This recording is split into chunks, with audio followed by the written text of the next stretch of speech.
Hello, everyone. Welcome back to Ready, Set, Cheer on State Champs W.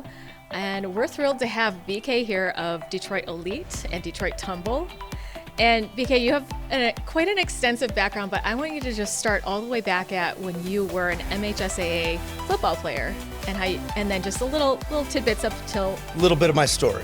Where you are here now working with Michigan Cheerleading. It's been a crazy journey, to be honest. And Candace, first and foremost, thank you so much for bringing me out and having me on. I'm so thankful to be here, tell my story, and sort of give you guys all an update of what's going on in the cheer world and everything that's happening right now. So, yeah, long story short, I was a senior, played football varsity for Plymouth High School, was a varsity hockey player. After my senior year, you had an option. If you went to Plymouth or Salem or Canton, you could cheer on the Salem co-ed team. So a lot of football players, after the season, we got talked into going to a practice. Okay, you get to go down to nationals. It's cool. We're like, all right, it's like weightlifting with girls. Okay, sweet. So you want to do the team? Okay, we'll do the team. We go down to Florida. A lot of colleges were down there. Me and a lot of my buddies got recruited. We ended up doing it in college, and that was pretty much the beginning of the story. So my freshman year started at Michigan State University. Sophomore year, got an opportunity to cheer at the University of Kentucky, who is by far one of the most successful programs in the country as far as national titles, tradition, history. Some of the people that really shaped the cheer world now, a lot of them were UK alumni. So being able to be down in that atmosphere and learn, such a cool opportunity. That's amazing. Like, even when I didn't know anything about national cheerleading or college cheerleading, when I was in high school, I had heard about UK cheerleading. Oh, they were insane. Yeah, we all knew, and then saw videos. It was like the only thing we saw of like right at the beginning of YouTube when they were all coming out. Yeah, yep, totally. Oh, very cool. So, I ended up coming back to Michigan, finished out at Michigan State. I had a good academic situation there. Actually, my wife on the cheer team there, and that's the story. And after it came back, me and a few of my buddies, we started traveling around the state, coaching tumbling, coaching gymnastics, and stayed with it. I had an opportunity to leave the state to go use my packaging engineering degree, but wanted to stay in state. I could have gone out to Massachusetts to go work. Nope. I like what we had going on with our buddies, and here we are. That's amazing. So, 15 years later, this is year 15 coaching MHSAA tumbling and cheer in Michigan. 15 years. 15 years. That's awesome. Well, I mean, it just goes to show the different things you can do with cheerleading once you pass high school, even, right? Absolutely. And that's one of the things that you bring to Michigan is just different options for the athletes in terms of being in high school and being able to come to open gym and practice their tumbling more, or being able to come to open gym and doing some co-ed stunting, or coming to the clinics, which I've had the pleasure of joining. I love them. They're so fun. And me just being like way out of cheerleading 20 some years, but you came back and killed it. Got that tuck back in day one. Yeah. Ultimately, at the end of the day with DLE, like what we are trying to do is provide athletes an opportunity to, yes, win now, but also be successful in the next stage, which is maybe college cheer or whatever they decide to do with their life, possibly going into stunt. We see a lot of Michigan athletes now making that transition into not just going to do sideline cheer for a big university, but they're on these stunt teams that are highly competitive. You're seeing a lot of people going to acro and tumbling, and our Michigan kids are killing it all over the country. So cool to see. Fabulous. So speaking of the stunt clinics and all the teams you've been working with, I was just curious, who's coming out to your stunt clinics? I see lots of cheerleaders from Brighton, from Rochester, from Milford, Divine Child. It's so cool. It is so cool to see. We started with a lot of, more so the teams that I coach regularly, they got the word first. And then little by little, the word has gone out. A lot, like I mentioned before, a lot of these kids now have cheer accounts like yourself that they're using almost as like a LinkedIn profile for their life. It's like their huddle account for football players, where they're sort of documenting their progress. And a lot of colleges go follow these kids, and it's really a great tool for them, just sort of as their cheer resume and building it up. And I feel like, things have been shared online, and people have gotten the word. And we have had kids from not only all over Michigan, we've had 15 athletes in the last 4 months come out from Ohio. So we've actually crossed state lines where people from Northern Ohio are now coming out to work with us and train to prepare for college. So super cool to see. But I'd say we've had at least 20 schools in the Metro Detroit area have athletes coming out and get reps in and start the preparation process for the next level. So tell us more about what you're seeing now. Let's dive in a little bit to what's happening in the cheer world right now. We are setting up for districts. Oh man. And then regionals. It's going to be a February to remember. Yeah. It's going to be a February to remember. A lot of great stuff going on. A lot of great teams. Yeah, give us a little sense of what you're seeing, because you've got your eyes and ears out practically everywhere, and you're going to comps all the time. Got to. Yeah. I mean, let's start with Division One. Yeah. We'll go down the list. I mean, Division One. Division One. Hey, state champ yourself in that. Very nice. Yeah. Well, and those rings that you've got. Absolutely. That you're sporting, Rochester State champs, Rochester and Adams, Rochester last two D1 state champs. It's been a pleasure and an honor to get to work with these teams that are at that level, because you know well at this time of year, it is not just like how difficult you can be, but it's the amount of detail oriented you can be. The more there's no detail too small, and it really is a race to fix the details at this point. So well, yeah, everyone's like recording it on the spot, playing it back. Let's look at all of the details now. Let's fix these tiny little pieces of. And it's not easy. I'll be in practices right now, and teams will do 15 to 20 reps of their standing tuck, and it's not for the weak. It's tough. It's grueling, and not only that, like for our round 2 athletes, you do a standing tuck, you have a little step, it wasn't a good rep. But that's the standard we have to hold ourselves to prepare ourselves to be the best possible team we could be on comp day. And it's tough. You're constantly getting critiqued. It's constantly do it again, do it again, do it again. But I'll tell you what, we've had a great year so far, and I think at least all the teams where I'm going to weekly are set up to have great postseasons. And there's a lot of fantastic teams out there. I mean, let's just look at all 3 of the Rochester schools. All amazing teams, all super talented, great feeder programs from their middle school. And they come up and you go through the JV ranks, or even you see some freshman teams. Now we've got a freshman team. You got a freshman team now. They did fantastically. Stony has 2 JV teams. Adams had a freshman team last year. So you really have to go through the process of the culture to eventually make it to that level. And, I couldn't speak more highly about the Rochester Community School District and sort of how seriously they take it, because you're producing some of the best athletes around, some of the toughest athletes around, and it shows every week to week. What shows? What is the thing that creates that mental toughness or physical toughness that you're talking about that makes a great team? Well, they're robots. Everybody's robots. They've done it so many times in practice to where they have that expectation that the person next to me is going to do their job, I'm going to do my job, and this team's going to do our job. And we've done it a million times. And if we end with a hit, we're going to get the score we want at the end of the day. We're going to get the placement we want, and that's the expectation. But I mean, even outside of Rochester, you look out on the west side, the West Regional, Granville, very, very solid team. Brighton and Heartland, always duking it out strong week to week.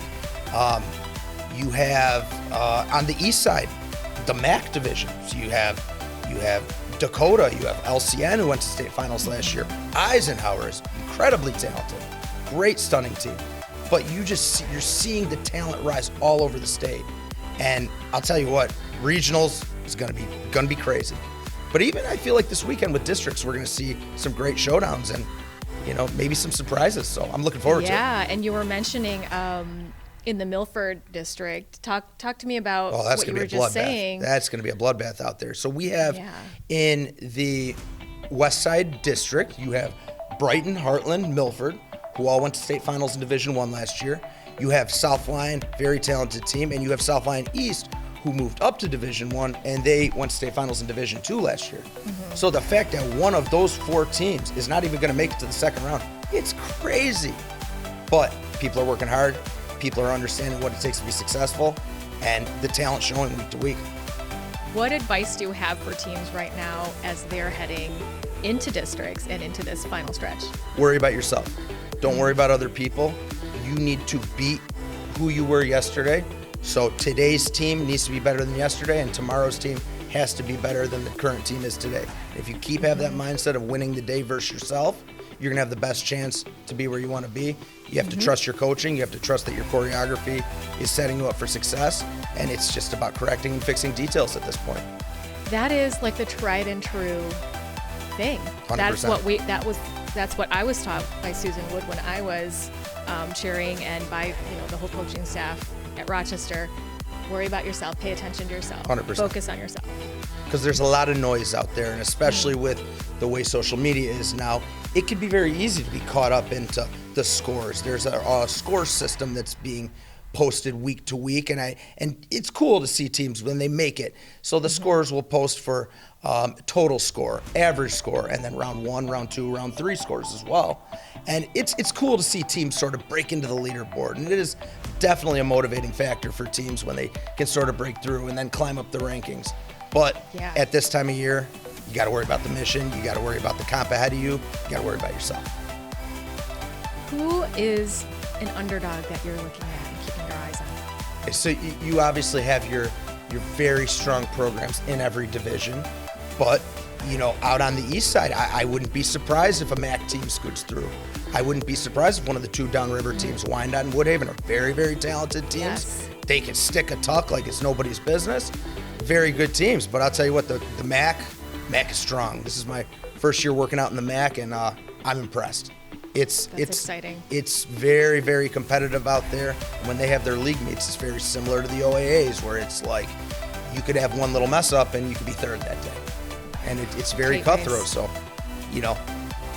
when these teams are part of these very, very tough competitions in their everyday leagues, it's only going to make them more battle-tested come playoffs. So, I'm excited to see. But I'm really looking out at the East Side D1 Regional. I think we're going to see some good action out there this year. What's your favorite part of cheerleading? What brings that passion for you? Well, with my day-to-day coaching, it's just knowing that if we go out there and do our job at a competition and we go hit to the best of our ability, seeing the passion and the reward on those kids' faces, knowing that they made it through a grueling week and then they have to get ready for next week, but we went and executed for the day. We may or may not have gotten the score we wanted, but the film doesn't lie, and we went out to do what we had to do, and we accomplished it. And that sort of keeps me fueling to, all right, next week, what are the missions? What are the assignments? What are we going to get better at this week to allow us to even take the project to the next level? So that keeps me going, absolutely. Yeah, there truly is nothing better than that feeling in a way. That feeling of I've worked really hard for this and I'm growing and you can see it, and then you feel that connection with it in like a steady way. 100%. Now, being a cheerleader for so many years and then being a coach, what are the life lessons that have carried through for yourself personally? You definitely got to be organized, because especially when you make the change and you go from going from being a high school student where you're in class for 30 hours a week, and then you go to college and you're only in class 15 hours a week, it was absolutely nice to have that structure where you still had to go to workouts, you still had to go to practice, and it definitely made that transition easier. But definitely being organized, being purposeful. I always said that if I'm going to do cheer, no slight at cheer, but when I joined, I said, if I'm going to do this, I'm not just going to do it. I'm going to do it to excel and to be good at it, because I don't want to be bad at this. So, that was one thing that it taught me to hold myself to a high standard with everything that I do. And really focus your energy. 100%. I think we have gotten 25 to 30 athletes into college cheer in the last 2 or 3 years. So I think that's really notable. I call it La Familia. La Familia. I got it from Coach Calipari at Kentucky. He calls all his players that go into the NBA La Familia. Well, college cheer is the NBA. College cheer is the NFL. So I'm blessed that I could have that small part in these kids' lives to at least help guide them and set them up and platform them to, use their talents to the best of their ability and become successful adults.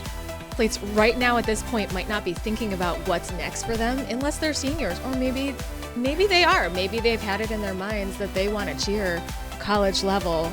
And talk a little bit more about how you are that hub, or you've been. Basically just filling a need in the industry. A lot of people say, where do we go? How do we get prepared? And kids will go up to the clinics at the different universities, and maybe some do better than others, and there's recruiting combines. But I really want to set kids up to go there and stand out. Yeah. And we've seen that a lot. A lot of kids that have come out to our D-Elite clinics have gone to the Michigan clinics, the Michigan State clinics, and have done very, very well. Super cool. We had an athlete from Rochester Adams last year, Ashley Rosati, did something incredibly rare, and she was part of she was a state finalist 4 years, 3-time state champion, and in her senior year, she prepared herself with big goals, and she tried out for the University of Alabama and made the University of Alabama. And that's an incredible team, and it's very, very rare that we're seeing people from Michigan with those kind of aspirations, and not only have the aspirations, but going and getting it done. And it's so cool to see. She's killing it down there, super, super successful athlete, and she has that drive. And I think she really inspired another generation of athletes who, she had the Instagram page and people would watch her progress. And now you have the next generation of athletes coming up who said, I want to be like Ashley Rosati. I want to not just cheer in college, I would love to go down south. When you go down south, scholarships are a real thing. So it allows these kids to, get some school paid for, go be in awesome atmospheres, great game day experiences, and really incredible competitive teams as well. So it's been super cool to see. I'm super thankful for all the athletes that have come out to D-Elite, and we have 3 separate levels that we're running. But the very, very highly motivated ones, if you look at other states and you want to go cheer at an Alabama or a Kentucky or an LSU or an Ohio State, you don't start that process your senior year. You start that process your freshman, sophomore year. By your junior year, you're going down to the clinic so they see your face. Hopefully then they see you the senior year, you've improved, and that's how you really get known. So we have a couple notable athletes that I think are going to, make a big name for themselves, and they are the future superstars. And it's so cool to see that they did come from MHSA cheer and from Michigan. The kids in Michigan are having such aspirations. And I'll tell you one thing that the MHSA athlete is incredibly applauded for at the next level is how clean they are. Their tumbling is clean. Their game day appearance on the sideline, they're perfectly well trained for that. So it's an easy fix. I love that you mentioned that. It's great. That's one of those are several of the strengths of MHSA cheer. The clean arm motions, the clean way that people stunt, just that sharpening and polishing that cheerleaders get here, as well as their facials and their expressions and the way they use their voice. 100%.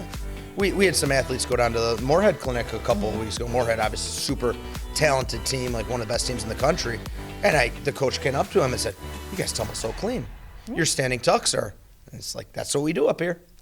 That's what we do. It. Cleaner than anybody. And those are the drills we're doing over and over. The drilling and the repetition, and it's translating. So super cool to see that we can take our style, which is awesome, and it's so unique, and it really, people from all over the country see what we do and say, "Oh my God, they're robots." But it's cool to see these kids be successful in that. Also put in the work on the outside, get themselves ready to go cheer Division I or go cheer for stunt or go cheer for an awesome all-girl team. We see a lot of kids in Michigan going to Davenport and Alma, 2 incredibly great teams, both successful in stunt and at their NCAA competitions. And there's so many different directions you could go, and people just don't know about it. So if I could be some small beacon of light to be like, hey, go here. Hey, this is your skill set. These are your grades. Go here. It's an honor. That's amazing. I mean, even to be able to have that menu of options for the athletes to know about is fantastic. 100%. It's cool to see. It really is. Well, last words as we head into the home stretch for state finals. Oh, man. As we lead up into Buckle up. Intense 3 weeks that comes up. Intense but amazing and so rewarding and so fun. It's a blessing to be part of something that I got talked into doing, and it's opened so many doors. It's gotten me a wonderful wife, a beautiful baby, and so many friends and connections, and just an opportunity. If you're interested in knowing where and when all the competitions are that are coming up, check out the website in the links below. Thanks for another great episode of Ready, Set, Cheer. BK, it's been fabulous to have you, and see you next time on Ready, Set, Cheer. Absolutely. Thank you. Thanks again for having me out, guys, and be on the lookout. Big things happening with all our D-Elite athletes and camps coming up here in the future. So looking forward to seeing you all around, and everybody have a fantastic postseason. I hope everybody hits every week. Yes! And may the best team win. Let's get it. Ready, Set, Cheer is presented by Lawrence Technological University. Be curious, make magic. Ready, Set, Cheer is also brought to you by the Michigan High School Athletic Association, promoting the value and values of educational athletics. The Michigan Army National Guard, proud partner of the MHSAA. And the Detroit Athletic Club Foundation Athlete of the Year Award. Applications now being accepted until March 31st, 2024 for the male and female Athlete of the Year. Download the application today at dacathleteoftheyear.com. You cannot be nominated if you don't apply.